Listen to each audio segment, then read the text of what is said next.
ನಮಸ್ಕಾರ ಸ್ನೇಹಿತರೆ, ನಮ್ಮ ಚಾನೆಲ್ಗೆ ಸ್ವಾಗತ. ಇವತ್ತು ವಿಧಾನಸೌಧದಲ್ಲಿ ನಡೆದಿರುವಂತಹ ಹೈ ವೋಲ್ಟೇಜ್ ಪೊಲಿಟಿಕಲ್ ಡ್ರಾಮಾದ ಬಗ್ಗೆ ನೀವು ಕೇಳಲೇಬೇಕು. ದಿಲ್ಲಿಯಿಂದ ಬಂದಂತಹ ಲಿಸ್ಟ್ ಒಂದಾದ್ರೆ ಬೆಂಗಳೂರಲ್ಲಿ ಪ್ರಮಾಣ ವಚನವನ್ನ ತಗೊಂಡವರೇ ಬೇರೆ. ಬೆಳ್ಳಂಬೆಳಿಗ್ಗೆ ಶುರುವಾದ ರಾಜಕೀಯದ ಚದುರಂಗದಾಟ ಸಂಜೆ 4 ಗಂಟೆ ಹೊತ್ತಿಗೆ ಅದೆಷ್ಟೋ ನಾಯಕರ ತಲೆದಂಡದಲ್ಲೇ ಅಂತ್ಯವಾಗಿದೆ. 20 ಜನ ಹೊಸ ಸಚಿವರು ಡಿಕೆ ಶಿವಕುಮಾರ್ ಅವರ ಸಂಪುಟಕ್ಕೆ ಸೇರಿದ್ದಾರೆ ಅಂತ ನ್ಯೂಸ್ ಚಾನೆಲ್ಗಳಲ್ಲಿ ಬ್ರೇಕಿಂಗ್ ನ್ಯೂಸ್ ಬರ್ತಾಗಿದೆ. ಆದ್ರೆ ಆ ಲಿಸ್ಟ್ ಹಿಂದೆ ನಡೆದಿರುವಂತಹ ಟೈಪಿಂಗ್ ಮಿಸ್ಟೇಕ್ ಕಹಾನಿ ಏನು ಅಂತ ಗೊತ್ತಾದ್ರೆ ನಿಮ್ಮ ಮೈ ಜುಮ್ ಅನ್ಸುತ್ತೆ. ಹಾಗಾದ್ರೆ ಈ ಪಟ್ಟಿಯಲ್ಲಿ ಕೊನೆ ಕ್ಷಣದಲ್ಲಿ ಕೈಬಿಟ್ಟ ಆ ನಾಯಕನಾದ್ರು ಯಾರು, ಮತ್ತೆ ದಿಢೀರ್ ಅಂತ ಎಂಟ್ರಿ ಕೊಟ್ಟ ಆ ಪ್ರಭಾವಿಯಾದ್ರು ಯಾರು? ಈ ಶಾಕಿಂಗ್ ಸೀಕ್ರೆಟ್ ಅನ್ನ ತಿಳಿಸ್ಕೊಡ್ತೀನಿ. ಅದಕ್ಕೂ ಮುಂಚೆ ನೀವು ನಮ್ಮ ಚಾನೆಲ್ಗೆ ಸಬ್ಸ್ಕ್ರೈಬ್ ಆಗಿಲ್ಲ ಅಂದ್ರೆ ಈ ಕೂಡಲೇ ಸಬ್ಸ್ಕ್ರೈಬ್ ಆಗಿ ಹಾಗೂ ಬೆಲ್ ಐಕಾನ್ ಅನ್ನ ಕ್ಲಿಕ್ ಮಾಡಿ. ಸ್ನೇಹಿತರೆ, ಸಿಎಂ ಡಿಕೆ ಶಿವಕುಮಾರ್ ಅವರ ಕ್ಯಾಬಿನೆಟ್ ವಿಸ್ತರಣೆ ಆಗುತ್ತೆ ಅಂತ ಕಳೆದ 2 ತಿಂಗಳುಗಳಿಂದ ಬರೀ ಊಹಾಪೋಹಗಳೇ ಹಾರಾಡ್ತಾ ಇತ್ತು. ಕಡೆಗೂ ಮಲ್ಲಿಕಾರ್ಜುನ ಖರ್ಗೆ ಅವರು ಮತ್ತು ರಾಹುಲ್ ಗಾಂಧಿ ಅವರ ಗ್ರೀನ್ ಸಿಗ್ನಲ್ ಸಿಕ್ಕಿ 20 ಜನರ ಫೈನಲ್ ಪಟ್ಟಿ ಹೊರಬಿತ್ತು. ಪಿಎಂ ನರೇಂದ್ರ ಸ್ವಾಮಿ, ಶಿವರಾಜ್ ತಂಗಡಗಿ, ರುದ್ರಪ್ಪ ಲಮಾಣಿ, ಜಮೀರ್ ಅಹಮದ್ ಖಾನ್, ಮಧು ಬಂಗಾರಪ್ಪ, ಎಚ್.ಸಿ. ಬಾಲಕೃಷ್ಣ, ಲಕ್ಷ್ಮಣ ಸವದಿ ಹೀಗೆ ಘಟಾನುಘಟಿಗಳ ಹೆಸರು ಪಟ್ಟಿಯಲ್ಲಿತ್ತು. ಆದ್ರೆ ಮೊದಲು ಹೊರಬಿದ್ದ ಪಟ್ಟಿಯಲ್ಲಿ ಭಟ್ಕಳದ ಎಂಎಲ್ಎ ಮಂಕಾಳ ವೈದ್ಯ ಅವರ ಹೆಸರು ರಾರಾಜಿಸ್ತಾ ಇತ್ತು. ಅವರ ಬೆಂಬಲಿಗರೆಲ್ಲ ಪಟಾಕಿ ಹೊಡೆದು ಸಂಭ್ರಮಿಸೋಕೆ ಶುರು ಮಾಡಿದ್ರು. ಆದ್ರೆ ಕೇವಲ 1 ಗಂಟೆಯಲ್ಲಿ ದೆಹಲಿಯಿಂದ ಇನ್ನೊಂದು ಲಿಸ್ಟ್ ಬರುತ್ತೆ. ಅದರಲ್ಲಿ ಮಂಕಾಳ ವೈದ್ಯ ಜಾಗದಲ್ಲಿ ಎಸ್ ಮಲ್ಲಿಕಾರ್ಜುನ್ ಅವರ ಹೆಸರು ಸೇರ್ಪಡೆಯಾಗಿತ್ತು. ಇದೆಂತ ಟ್ವಿಸ್ಟ್ ಮಾರಾಯ ಅಂತ ಕೇಳಿದ್ರೆ ಕಾಂಗ್ರೆಸ್ ನಾಯಕರು ಅಯ್ಯೋ ಅದು ಜಸ್ಟ್ ಒಂದು ಟೈಪಿಂಗ್ ಮಿಸ್ಟೇಕ್ ಕಣ್ರಿ ಅಂತ ಬಹಳ ಕೂಲ್ ಆಗಿ ಹೇಳ್ಬಿಟ್ರು. ಒಬ್ಬ ಪ್ರಭಾವಿ ಶಾಸಕನ ಭವಿಷ್ಯ ಕೇವಲ ಒಂದು ಟೈಪಿಂಗ್ ಮಿಸ್ಟೇಕ್ ಇಂದ ಬದಲಾಗುತ್ತಾ? ಇದರ ಹಿಂದಿರುವಂತಹ ಅಸಲಿ ಕುತಂತ್ರ ಯಾರದ್ದು ಅಂತ ನೀವು ಗೆಸ್ ಮಾಡ್ತೀರಾ? ಸ್ನೇಹಿತರೆ, ಈ ಕಥೆ ಇಷ್ಟಕ್ಕೆ ಮುಗಿಲಿಲ್ಲ. ಅಸಲಿ ಆಟ ಈಗ ತಾನೇ ಶುರುವಾಗಿದೆ. ಈಗ ಈ ಕ್ಯಾಬಿನೆಟ್ ನಲ್ಲಿ ಮಹಿಳೆಯರಿಗೆ ಎಷ್ಟು ಸ್ಥಾನ ಸಿಕ್ಕಿದೆ ಅಂತ ನೀವು ಕೇಳಿದ್ರೆ ಕಾಂಗ್ರೆಸ್ ನಾಯಕರ ಮುಖ ಸಣ್ಣದಾಗುತ್ತೆ. ಮೊದಲನೇ ಲಿಸ್ಟ್ ಬಂದಾಗ ವಿಧಾನ ಪರಿಷತ್ ಸದಸ್ಯೆ ಗಾಯತ್ರಿ ಶಾಂತೇಗೌಡ ಹೆಸರು ಪಟ್ಟಿಯಲ್ಲಿತ್ತು. ಹಿಂದಿನ ಸಿದ್ದರಾಮಯ್ಯನವರ ಕ್ಯಾಬಿನೆಟ್ ನಲ್ಲಿ ಲಕ್ಷ್ಮಿ ಹೆಬ್ಬಾಳ್ಕರ್ ಒಬ್ಬರೇ ಮಹಿಳಾ ಮಂತ್ರಿಯಾಗಿದ್ರು. ಈಗ ಗಾಯತ್ರಿ ಅವರಿಗಾದ್ರೂ ಚಾನ್ಸ್ ಸಿಕ್ತಲ್ವಾ ಅಂತ ಮಹಿಳಾ ಕಾರ್ಯಕರ್ತರು ಖುಷಿ ಪಟ್ರು. ಆದ್ರೆ ಲೋಕಭವನದಲ್ಲಿ ಪ್ರಮಾಣ ವಚನ ಸ್ವೀಕಾರ ಸಮಾರಂಭ ಶುರುವಾದಾಗ ಗಾಯತ್ರಿ ಶಾಂತೇಗೌಡ ಹೆಸರು ಕಣ್ಮರೆಯಾಗಿತ್ತು. ಹೌದು, ಅವರನ್ನ ಕೊನೆ ಗಳಿಗೆಯಲ್ಲಿ ಪಟ್ಟಿಯಿಂದ ಕಿತ್ತು ಬಿಸಾಕಲಾಗಿತ್ತು. ಅಂದ್ರೆ ಈಗ ಡಿಕೆ ಶಿವಕುಮಾರ್ ಅವರ ಹೊಸ ಕ್ಯಾಬಿನೆಟ್ ನಲ್ಲಿ ಒಬ್ಬರೇ ಒಬ್ಬ ಮಹಿಳಾ ಸಚಿವೆಯೂ ಇಲ್ಲ. ಇದು ಹೇಗೆ ಸಾಧ್ಯ ಅಂತೀರಾ? ದೆಹಲಿಯ ಹೈಕಮಾಂಡ್ ಅಪ್ರೂವ್ ಮಾಡಿದ್ದ ಹೆಸರು ಕೊನೆ ಗಳಿಗೆಯಲ್ಲಿ ಕ್ಯಾನ್ಸಲ್ ಆಗಿದ್ದಾದ್ರೂ ಹೇಗೆ? ಇದರ ಹಿಂದೆ ಯಾರೋ ದೊಡ್ಡ ಕುಳದ ಒತ್ತಡ ಇದೆಯಾ? ಸ್ನೇಹಿತರೆ, ಮಂತ್ರಿಗಿರಿ ಸಿಗ್ಲಿಲ್ಲ ಅಂತ ರೊಚ್ಚಿಗೆದ್ದ ಶಾಸಕರ ಕತೆ ಕೇಳಿದ್ರೆ ಇಡೀ ವಿಧಾನಸೌಧವೇ ನಡುಗುತ್ತೆ.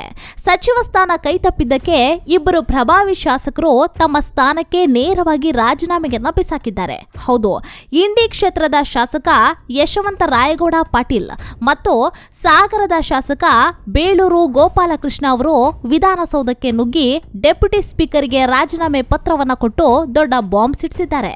ಅವರ ಬೆಂಬಲಿಗರು ರಸ್ತೆ ತಡೆದು ಟೈರ್ಗಳಿಗೆ ಬೆಂಕಿ ಹಚ್ಚಿ ರಾಜ್ಯದಾದ್ಯಂತ ದೊಡ್ಡ ಹೈಡ್ರಾಮಾವನ್ನ ಸೃಷ್ಟಿ ಮಾಡಿದ್ದಾರೆ. ಸ್ವತಃ ಸರ್ಕಾರದ ಉನ್ನತ ನಾಯಕರು ಬಂದು ಸಮಾಧಾನ ಮಾಡಿದ್ರು ಕೂಡ ಅವರು ಕೇಳಲಿಲ್ಲ. ಈ ಬಂಡಾಯ ಕೇವಲ 2 ಮಾತ್ರ ಸೀಮಿತನಾ, ಅಥವಾ ಕಾಂಗ್ರೆಸ್ ಸರ್ಕಾರಕ್ಕೆ ದೊಡ್ಡ ಡೆಡ್ಲಿ ಕಂಟಕ ಕಾದಿದ್ಯಾ? ಈಗ ಬರೋಣ ಇವತ್ತಿನ ಅತ್ಯಂತ ಶಾಕಿಂಗ್ ಅಪ್ಡೇಟ್ಗೆ. ನೀವು ವಾಲ್ಮೀಕಿ ಅಭಿವೃದ್ಧಿ ನಿಗಮದ ಬಹುಕೋಟಿ ಹಗರಣದ ಬಗ್ಗೆ ಕೇಳಿರ್ತೀರಾ ಅಲ್ವಾ? ಆ ಕೇಸ್ನಲ್ಲಿ ಅರೆಸ್ಟ್ ಆಗಿ ಮಂತ್ರಿ ಸ್ಥಾನಕ್ಕೆ ಬಲವಂತವಾಗಿ ರಾಜೀನಾಮೆ ಕೊಟ್ಟಿದ್ದಂತಹ ಬಳ್ಳಾರಿ ಗ್ರಾಮಾಂತರ ಶಾಸಕ ಬಿ ನಾಗೇಂದ್ರ ಅವರಿಗೆ ಮತ್ತೆ ಸಚಿವ ಸ್ಥಾನ ಸಿಕ್ಕಿದೆ. ಹೌದು, ನೀವೇನ್ ಕೇಳ್ತಾ ಇದ್ದೀರೋ ಅದು 100ಕ್ಕೆ 100ರಷ್ಟು ಸತ್ಯ. ಕೋಟ್ಯಾಂತರ ರೂಪಾಯಿ ಆರ್ಥಿಕ ಹಗರಣದ ಆರೋಪವನ್ನ ಹೊತ್ತಿದ್ದ ನಾಯಕರಿಗೆ ಮತ್ತೆ ರೆಡ್ ಕಾರ್ಪೆಟ್ ವೆಲ್ಕಮ್ ಸಿಕ್ಕಿದೆ. ಇದು ಹೇಗ್ ಸಾಧ್ಯ ಅಂತೀರಾ? ಸಿದ್ದರಾಮಯ್ಯನವರ ಆಪ್ತ ಬಣದಲ್ಲಿ ಗುರುತಿಸಿಕೊಂಡಿದ್ದೇ ಇವರ ಪ್ಲಸ್ ಪಾಯಿಂಟ್ ಆಯ್ತಾ, ಅಥವಾ ಬಳ್ಳಾರಿ ಭಾಗದ ರಾಜಕೀಯ ಲೆಕ್ಕಾಚಾರದಲ್ಲಿ ಇವರನ್ನ ಬಿಡೋಕೆ ಹೈಕಮಾಂಡ್ಗೆ ಆಗ್ತಾ ಇಲ್ವಾ? ಈ ಪ್ರಶ್ನೆ ಈಗ ವಿರೋಧ ಪಕ್ಷಗಳಿಗೆ ದೊಡ್ಡ ಅಸ್ತ್ರವಾಗ್ತಾ ಇದೆ. ಆದ್ರೆ ಈ ಕ್ಯಾಬಿನೆಟ್ ನಲ್ಲಿ ಅಸಲಿಗೆ ಯಾರ ಕೈ ಮೇಲಾಗಿದೆ ಗೊತ್ತಾ? ಇಡೀ ಕ್ಯಾಬಿನೆಟ್ ವಿಸ್ತರಣೆಯನ್ನ ಸೂಕ್ಷ್ಮವಾಗಿ ಗಮನಿಸಿದ್ರೆ ಇದು ಡಿಕೆ ಶಿವಕುಮಾರ್ ಅವರ ಕ್ಯಾಬಿನೆಟ್ ಅಂತ ಹೆಸರಾಗಿದ್ರು ಒಳಗಡೆ ಪವರ್ ಪ್ಲೇ ನಡೆಸಿರೋದು ಬೇರೆಯವರೇ ಅನ್ಸುತ್ತೆ. ಮಾಜಿ ಸಿಎಂ ಸಿದ್ದರಾಮಯ್ಯ ಅವರ ಕೈ ಮೇಲಾದಂತೆ ಕಾಣಿಸ್ತಾ ಇದೆ. ಅವರ ಪರಮಾಪ್ತರಾದ ಪಿಎಂ ನರೇಂದ್ರ ಸ್ವಾಮಿ, ಬಸವರಾಜ ರಾಯರೆಡ್ಡಿ ಮತ್ತೆ ಗಾಯತ್ರಿ ಶಾಂತೇಗೌಡ ಅವರು ಕೂಡ ಲಿಸ್ಟ್ನಲ್ಲಿದ್ರು. ಅವರ ಹೆಸರುಗಳು ಮುಂಚೂಣಿಯಲ್ಲಿದ್ವು. ಜೊತೆಗೆ ರಿಜ್ವಾನ್ ಅರ್ಷದ್, ಸಂತೋಷ್ ಲಾಡ್, ಅಜಯ್ ಸಿಂಗ್ ಅವರಂತಹ ಯುವ ಮತ್ತು ಅನುಭವಿ ನಾಯಕರಿಗೂ ಮಣೆ ಹಾಕಲಾಗಿದೆ. ಅಷ್ಟೇ ಅಲ್ಲದೆ ಬೇರೆ ಪಕ್ಷಗಳಿಂದ ಬಂದಂತಹ ಘಟಾನುಘಟಿಗಳಿಗೂ ಭರ್ಜರಿ ಗಿಫ್ಟ್ ಸಿಕ್ಕಿದೆ. ಹಿಂದೆ ಬಿಜೆಪಿಯಲ್ಲಿ ಡಿಸಿಎಂ ಆಗಿದ್ದ ಲಕ್ಷ್ಮಣ್ ಸವದಿ ಅವರಿಗೂ ಕ್ಯಾಬಿನೆಟ್ ಬರ್ತ್ ಕನ್ಫರ್ಮ್ ಆಗಿದೆ. ಇನ್ನು ಮಾಜಿ ಸಿಎಂ ಬಂಗಾರಪ್ಪನವರ ಮಗ ಜೆಡಿಎಸ್ನಿಂದ ಬಂದಿದ್ದಂತಹ ಮಧು ಬಂಗಾರಪ್ಪ ಅವರಿಗೂ ಜವಾಬ್ದಾರಿ ಸಿಕ್ಕಿದೆ. ಇದರ ಜೊತೆಗೆ ಶಾಸಕಾಂಗದ ಪ್ರಮುಖ ಹುದ್ದೆಗಳನ್ನು ಬದಲಾಯಿಸಲಾಗಿದೆ.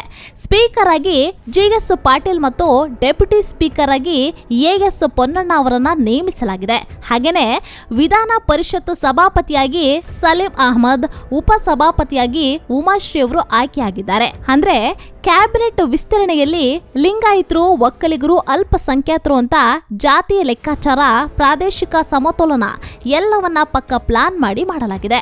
ಆದ್ರೆ ಇದರಲ್ಲಿ ಒಕ್ಕಲಿಗ ಮತ್ತು ಲಿಂಗಾಯತ ನಾಯಕರ ನಡುವೆ ದೊಡ್ಡ ಶೀತಲ ಸಮರ ನಡೀತಾ ಇದೆಯಾ? ಆ ಗುಟ್ಟು ಮಾತ್ರ ಇನ್ನು ನಿಗೂಢವಾಗಿದೆ.